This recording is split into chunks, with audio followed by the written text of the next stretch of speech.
दोस्तों नमस्कार। इस देश में संसद भी चल रही है, इस देश में पदयात्रा भी चल रही है। संसद के सरोकार जनता के साथ गायब हो चले हैं, तो क्या पदयात्रा के सरोकार जनता से जुड़े हुए हैं, या वहां पर बीजेपी की सत्ता है और पदयात्रा में कांग्रेस की सत्ता है? लोगों के बीच से पदयात्रा गुजर रही है, लेकिन क्या वाकई लोगों के दिलों को झकझकोर रही है? राजनीतिक तौर पर इस देश के भीतर में जो चिंतन होना चाहिए, अगर वो संसद के भीतर गायब है, तो क्या सड़क पर वो जिंदा है? इस देश के भीतर में पदयात्रा को समझते बूझते हुए पहली बार हम आपके साथ ऐसी जगह से जुड़ रहे हैं जहां पर कांग्रेस की सत्ता है। यह राजस्थान का बूंदी जिला है और बूंदी जिले का लवान गांव है। राहुल गांधी पदयात्रा की अगुवाई कर रहे हैं। सिविल सोसाइटी से जुड़े हुए तमाम लोग साथ चल रहे हैं। वह लोग शायद जिन्हें आदत नहीं थी सुबह 4 बजे उठने की, वह भी साथ हो चले हैं और इसे अनुशासन मान रहे हैं। भारत की राजनीति के भीतर शायद बीजेपी की सत्ता मौजूदा वक्त में जितने सवालों को जन्म दे रही है, क्या वो सवाल इस देश के भीतर कन्याकुमारी से कश्मीर तक चलती हुई पदयात्रा में उठते भी हैं या नहीं उठते हैं? लगातार पदयात्रियों से बातचीत करना, उन्हें समझना और सुबह उठकर कुछ दूर पैदल चलना, फिर ठहरना, फिर शाम के वक्त पैदल चलना और फिर ठहरना, फिर अगले दिन का आ जाना। क्या जहन में यह सवाल रेंगता है कि इस देश की संसद के सरोकार जनता से नहीं है? क्या यह सवाल इस देश के भीतर पदयात्रियों के जरिए जो लोग जुड़ रहे हैं, उनके भीतर यह सवाल आता है कि इस देश के बैंक जो हैं कंगाल हो रहे हैं? क्या उनके भीतर यह सवाल है कि सुप्रीम कोर्ट, उसके फैसले जनता से जुड़ नहीं पा रहे हैं, वो सत्तानुकूल है? क्या उनके भीतर यह सवाल है कि वाकई इस देश के भीतर में सामाजिक आर्थिक परिस्थितियों के आश्रय जो एक मोटी लकीर वोटों के ध्रुवीकरण को लेकर खींच दी गई, वह इस देश में मुसलमानों को, दलितों को, ओबीसी में अलग अलग जातियों को लेकर किस तरीके से समाज को बांट रही है? या फिर एक ऐसी पदयात्रा है जो सिर्फ चल रही है और चलते चलते यह दिल्ली से होकर भी गुजरेगी और कश्मीर भी जाएगी और श्रीनगर में 26 जनवरी को खत्म भी हो जाएगी? लेकिन जब हमने कहा हम एक महत्वपूर्ण पड़ाव पर खड़े हैं, तो इसके मतलब बहुत साफ है। जितने दिनों की यात्रा राजस्थान में हो चुकी है, उतने ही दिन राजस्थान में अभी और गुजारने हैं। उसके बाद यह यात्रा राजस्थान से छोड़कर आगे दूसरे राज्य में समा जाएगी। लेकिन क्या इस पदयात्रा की अगुवाई करते राहुल गांधी और पदयात्रा की जो समझ और पकड़ इस देश में होनी चाहिए थी, कहीं इस राज्य के मुख्यमंत्री ने उसे अपनी छांव तले लाकर खड़ा तो नहीं कर दिया? राजनीतिक तौर पर जो टकराव राजस्थान में दिखाई दिया, क्या वो टकराव पूरी की पूरी पदयात्रा की राजनीतिक समझ को खत्म तो नहीं कर गया? हो सकता है बहुत सारे सवाल, लेकिन पदयात्रियों की कतार में कुछ लोग तमिलनाडु के मिलते हैं, कुछ महाराष्ट्र के मिलते हैं, कुछ मध्य प्रदेश के मिलते हैं, कुछ असम के मिलते हैं, कुछ हिमाचल के भी मिल जाते हैं। आप कह सकते हैं हर राज्य से आए हुए लोगों का समूह लगातार चल रहा है। लेकिन क्या मौजूदा वक्त में इस देश के ऊपर जो सवाल है, इस देश को लेकर जो सवाल है, वो सवाल राजनीतिक तौर पर पदयात्रियों को परेशान करता है, या सुबह सुबह जब उजाला फूटा भी नहीं होता है, उसके बीच में पदयात्री चलते हुए शुद्ध हवा को लेते हुए महसूस कर ले कि दरअसल देखिए, हम तो एक ऐसी यात्रा पे निकले हैं जिसने हमें जिंदगी जीना सिखा दिया, लेकिन इस देश को जीना किस रूप में है और भविष्य इस देश का क्या होगा? अगर इन सवालों से पदयात्री कहीं अपने आप को कमजोर महसूस करते हैं और उनके भीतर राजनीतिक तौर पर कोई सवाल नहीं उठते हैं, तो आप क्या कहेंगे? 5-6 सवाल हम आज आपके सामने रखते हैं जो हम लगातार रूबरू हुए हैं। यह पदयात्रा कांग्रेस की है। यह पदयात्री अपनी जिंदगी के भीतर इसे शायद इस रूप में ले पा रहे हैं कि इस पदयात्रा के बाद इस देश की परिस्थितियों में बदलाव आएगा। क्या वाकई ये पदयात्रा के भीतर अलग अलग प्रांतों से जो लोग आए हैं, वो ये जान रहे हैं कि इस देश के सामने सबसे बड़ा संकट है क्या? राजनीतिक तौर पर क्या ये पदयात्री मैच्योर हो पा रहे हैं, परिपक्व हो पा रहे हैं? या जिन सवालों को लेकर हम जैसे पत्रकार सवाल खड़ा करते हैं, पार्लियामेंट के भीतर विपक्ष भी कुछ सवालों को खड़ा करता है, इस देश के भीतर में कॉरपोरेट के अंदर भी कुछ सवाल हैं, और इस देश के इंस्टीट्यूशंस को लेकर जो सवाल संवैधानिक दायरे में उठते हैं, क्या वो सब चीजें मायने रखती हैं या नहीं रखती हैं? अगर नहीं रखती है तो इस पदयात्रा का मतलब क्या है? इसकी उम्र 26 जनवरी को पूरी हो जाएगी। 26 जनवरी के बाद 15 फरवरी के लगभग ये रायपुर में कांग्रेस का अधिवेशन होगा। फिर से एक राजनीतिक बिसात बिछेगी। तो क्या इतनी लंबी पदयात्रा के बाद पदयात्री राजनीतिक तौर पर इस देश को समझ पाए, या इसको पूरे तरीके से गैर राजनीतिक यात्रा के तौर पर ही देखा गया, जिसमें सब चीज निर्धारित होती चली जा रही है कि कब चलेंगे, कैसे चलेंगे, आगे कहां बढ़ेंगे, रूट तय है, रास्ता उसी रूप में चलना है, रुकना है, फिर आगे बढ़ जाना है, ड्यूरेशन तय है, उसका इंतजार तय है, और 24 तारीख से तो एक 8 दिनों के लंबे छुट्टी के प्रवास पर यह पूरी यात्रा होगी। सब अपने अपने घर जा चुके होंगे और 2 तारीख को दोबारा लौटेंगे। 3 सवाल जो राजस्थान को लेकर है और 3 सवाल जो इस देश को लेकर है। पहला सवाल, अगर राजस्थान की राजनीतिक प्रक्रिया के भीतर राजस्थान की फहरिस्त को समझे तो राजस्थान इस देश का दूसरे नंबर का राज्य है जहां पर सबसे ज्यादा बेरोजगारी है। क्राइम रेट में आइएगा तो राजस्थान अव्वल दृष्टि की तरफ बढ़ता हुआ राज्य है। इसके समानांतर मध्य प्रदेश खड़ा हुआ है। राजस्थान में जो ड्रॉप आउट है, जो यानी शिक्षा ग्रहण करते हुए जो 8वीं के बाद पढ़ाई छोड़ते हैं, 10वीं के बाद छोड़ते हैं, 12वीं के बाद छोड़ते हैं, वह बीजेपी शासित राज्यों के ये सवाल है। ये कोई बीजेपी शासित राज्यों के सवाल नहीं, ये कांग्रेस शासित राज्यों के सवाल है। तो हम जिस मानसिकता के साथ या अपने आप को राजनीतिक तौर पर गैर राजनीति कहते हुए एक पदयात्रा को कर रहे हैं, कैसी यात्राओं के बीच में ये सवाल उठ पाते हैं? या सामने नरेंद्र मोदी है और एक तरफ राहुल गांधी है, क्या यह स्थिति भी बन पाई?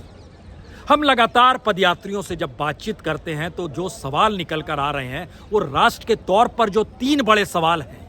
पहला सवाल लोकतंत्र से जुड़ा है, दूसरा सवाल संविधान से जुड़ा है, तीसरा सवाल इस देश में राजनीतिक चुनाव में जीत हार से जुड़ा है। इन तीनों दृष्टि से राजनीतिक तौर पर कोई पाठ अगर पदयात्रा में साथ साथ नहीं चल रहा है तो क्या यह इस देश के भीतर जो मौजूदा सत्ता है उसे ऑक्सीजन दे रहा है?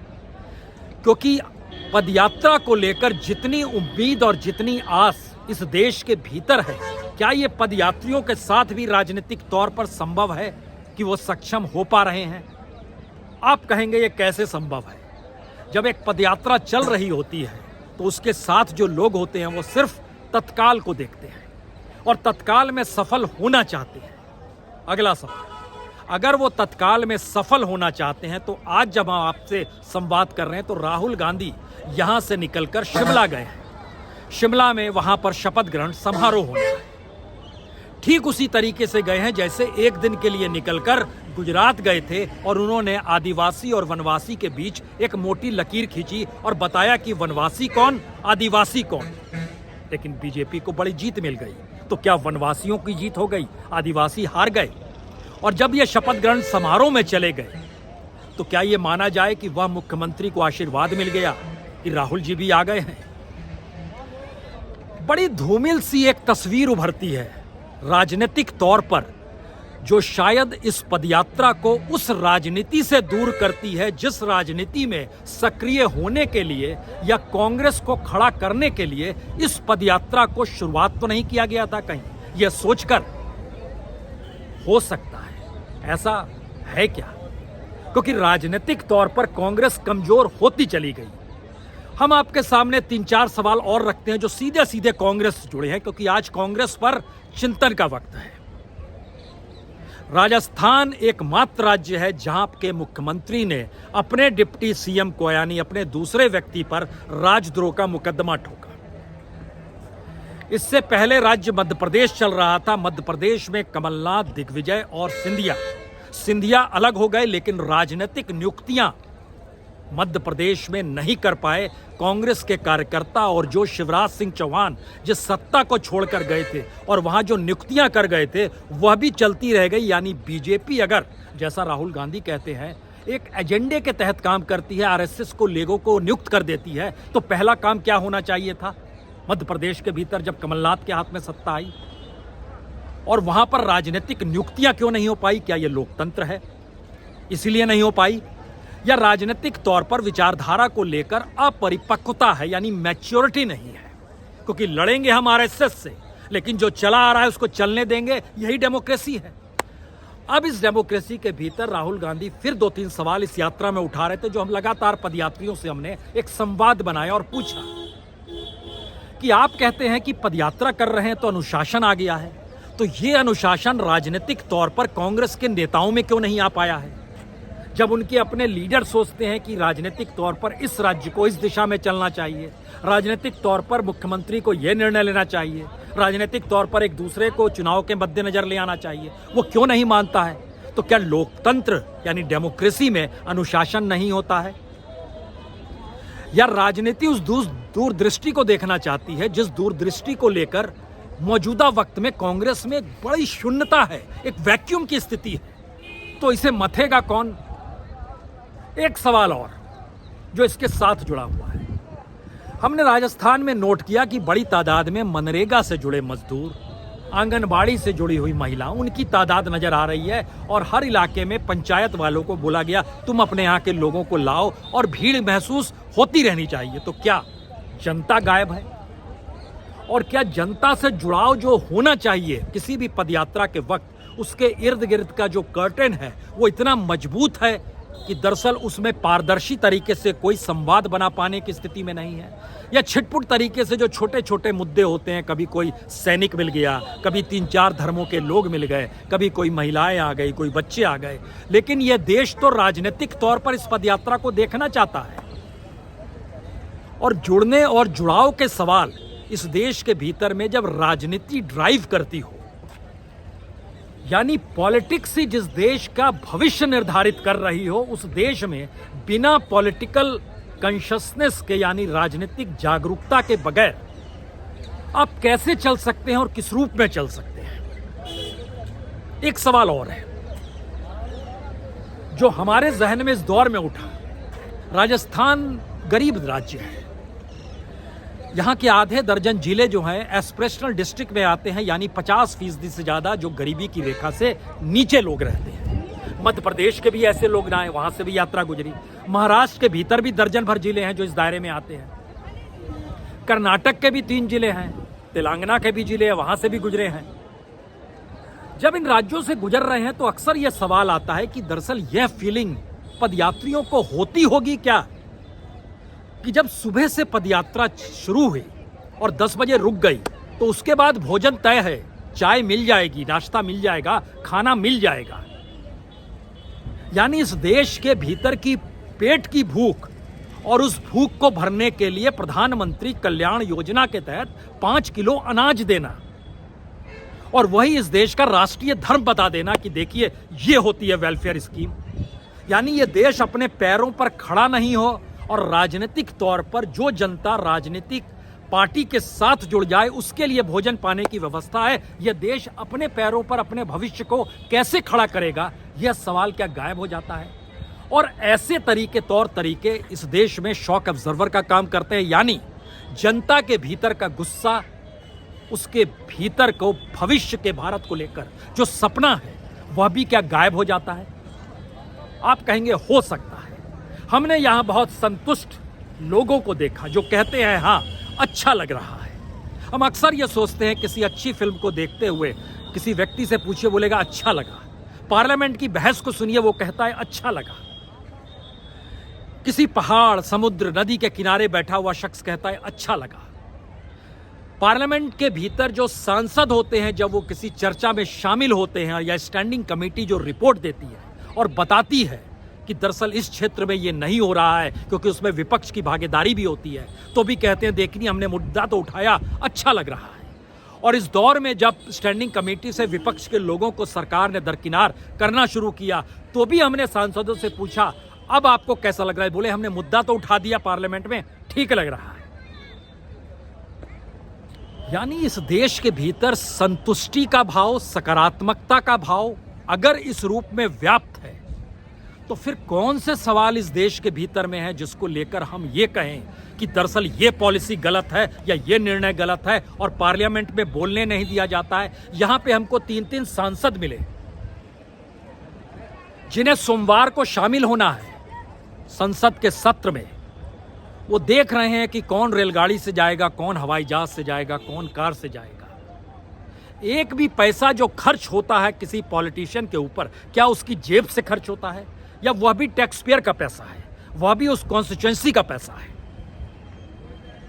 और अगर पार्लियामेंट के भीतर बोलने नहीं दिया जाता है, माइक ऑफ कर दिया जाता है, जिसका जिक्र बार बार राहुल गांधी ने कई प्रेस कॉन्फ्रेंस में किया और अपने भाषण में किया, तो उस पार्लियामेंट के भीतर क्यों जाता है पार्लियामेंट्री जो कांग्रेस के ही है? क्या उनके भीतर यह सवाल नहीं देखता है कि हम उस जगह पर जा रहे हैं जहां पर मुद्दे उठाने से कोई लाभ नहीं है, और हम उनके बीच हैं जहां पर मुद्दे उठने चाहिए लेकिन यह एक पदयात्रा चल पड़ी है? क्या ऐसी स्थिति आ गई है?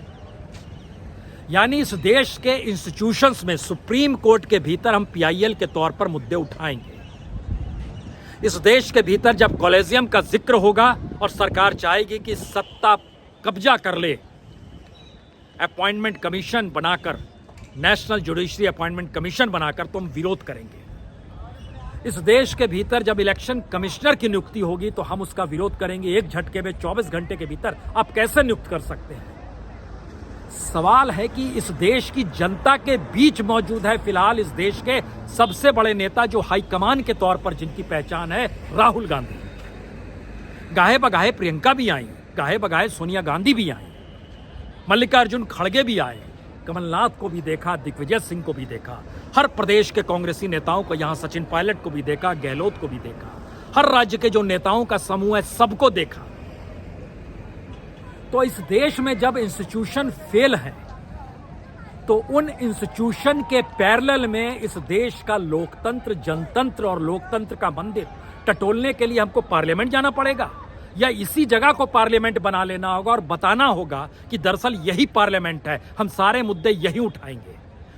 वो यात्रा चाहे बूंदी जिले के लावन गांव में रुके, या इसके पहले कोटा में रुकी हो, या इसके आगे राजस्थान पार करके हरियाणा में चली जाए, जहां उठेगी वही पार्लियामेंट सजी हुई है और हमारे पार्लियामेंट्रीज यहीं आकर बोलेंगे। अब वो पार्लियामेंट नहीं जाएंगे, क्या ये संभव नहीं है या संभव नहीं था?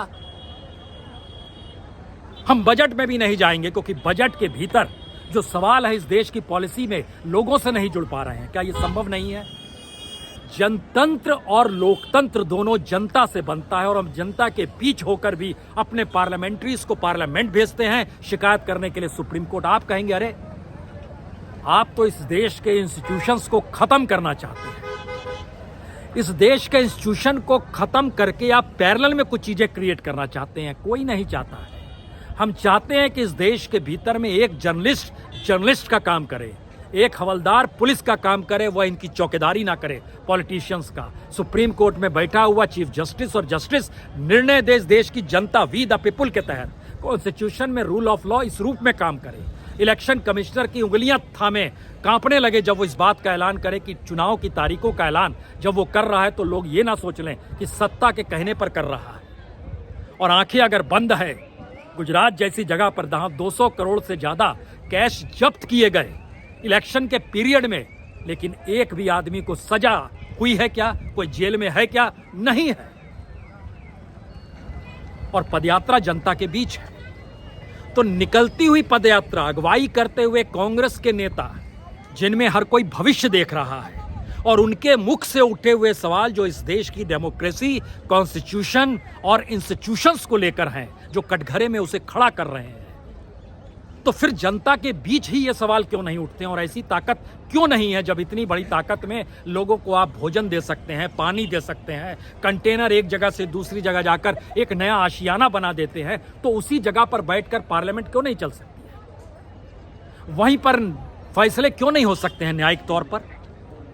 क्योंकि आप कहीं कट रहे हैं, सरोकार जनता से आपके खत्म हो रहे हैं। इंस्टीट्यूशंस के खत्म हो गए तो पॉलिटिक्स के खत्म हो गए, और पॉलिटिक्स ही दूसरी पॉलिटिक्स को ऑक्सीजन देने का काम करती है। जनता खाली हाथ खड़ी रह जाती है, वो इंतजार करती है कि आज नरेंद्र मोदी हैं, कल राहुल गांधी होंगे, परसों कोई और होंगे, कोई वेलफेयर स्कीम लेकर आएंगे, लेकिन पॉलिटिक्स का सिस्टम ऐसे ही चलता रहेगा। और एक बात आखिर में जो सबसे महत्वपूर्ण है, सिविल सोसाइटी पॉलिटिक्स के साथ क्यों चलेगी? सिविल सोसाइटी को अगर पदयात्रा करनी है तो वो कुछ दूरी बनाकर अपनी मौजूदगी, क्योंकि वह इस सिस्टम में प्रेशर ग्रुप के तौर पर काम करती है, दबाव समूह के तौर पर काम करती है, उसको राजनीति कांग्रेस की भी बदलनी है, उसको बीजेपी की भी बदलनी है, इस देश के तमाम क्षत्रपों की राजनीति भी बदलनी है। जब महाराष्ट्र में थे तो हमने सवाल खड़ा किया था, क्या शिवसेना की राजनीति कांग्रेस को मान्य है? हमने सवाल खड़ा किया था, शरद पवार जिस राजनीति को कर निकले, क्या वो कांग्रेस को मान्य है? जो क्रिमिनल एस्पेक्ट में इस देश के भीतर पॉलिटिशियंस है, क्या उन्हें एक्सेप्ट किया जा सकता है? अगर नहीं किया जा सकता है तो मतलब 3-4 और साफ है। जनता से ही अगर चीजों को निकलना है और जनता के बीच ही हमारी मौजूदगी है, तो उसी जनता को खड़ा होना है। अगर पार्लियामेंट से निकलकर कोई आपके साथ 4 पग चलना शुरू कर दे तो इसका मतलब यह नहीं है कि पार्लियामेंट काम करने लगी। इसका मतलब यह है वह ऑक्सीजन लेने के लिए जनता के पास आता है और उस ऑक्सीजन को लेकर वापस उस पार्लियामेंट में जाता है जहां कार्बन डाइऑक्साइड है, क्योंकि सरकार के खड़े विपक्ष कह रहा है खुले तौर पर वहां डेमोक्रेसी का मंदिर नहीं कह सकते हैं। तो क्या ये रास्ता जब 26 जनवरी को श्रीनगर में खत्म होगा और बख्शी स्टेडियम में भाषण के साथ खत्म होगा, तो क्या ये कहा जा सकता है कि एक ऐसी यात्रा समाप्त हुई जिस यात्रा ने उस राजनीतिक व्यवस्था को बदलने का प्रण ले लिया, जिस राजनीतिक व्यवस्था ने इस देश में पीवी नरसिम्हा राव के इकोनॉमिक रिफॉर्म से लेकर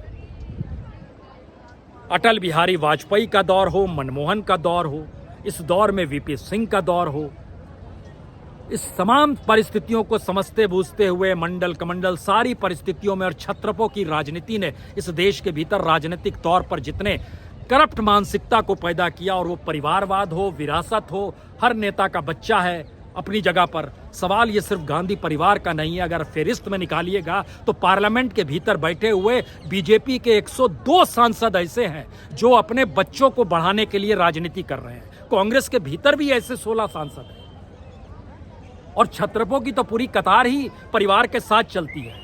सवाल परिवार का नहीं है, सवाल उस पॉलिटिकल सिस्टम को बदलने का है जिसके लिए इस पदयात्रा के पास एक मौका है।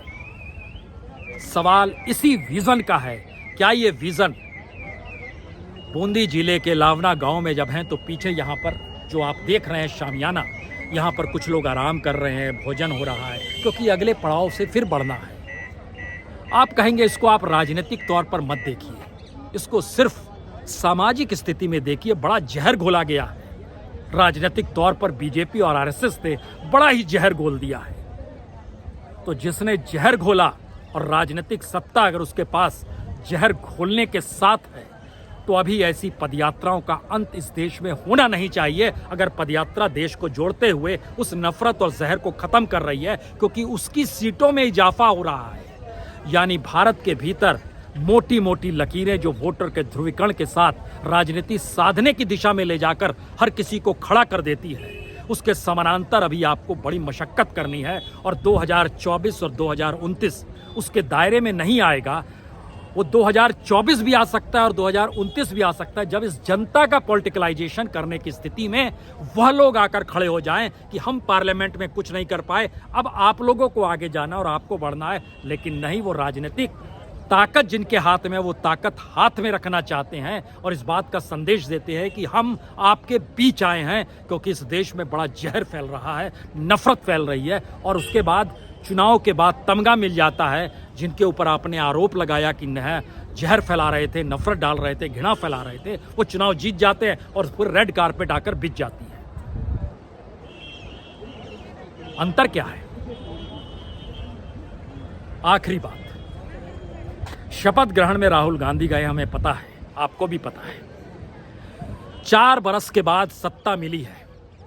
इस बीच में सत्ता कहीं नहीं मिल रही थी। यकीनी तौर पर यह बड़ी सफलता है, लेकिन शामिल होना जश्न की तैयारी होती है और ये देश की सामाजिक स्थिति, आर्थिक स्थिति जश्न की इजाजत नहीं देती है। यह पाठ और लोकतंत्र का मंदिर जो नतमस्तक है पार्लियामेंट जनता के सामने, वही जनता को नतमस्तक करने पर अगर आमदा है तो जश्न कहाँ का? आपके भीतर गुस्सा है या नहीं है, आक्रोश है या नहीं है, या तय हो चला है कि हम चलेंगे, भोजन करेंगे, फिर उठेंगे, फिर चलेंगे? यही तो अनुशासन है और यही तो जीवन है। तो क्या यही हिंदुस्तान है? तय खुद कीजिए। बहुत बहुत शुक्रिया, बहुत बहुत शुक्रिया।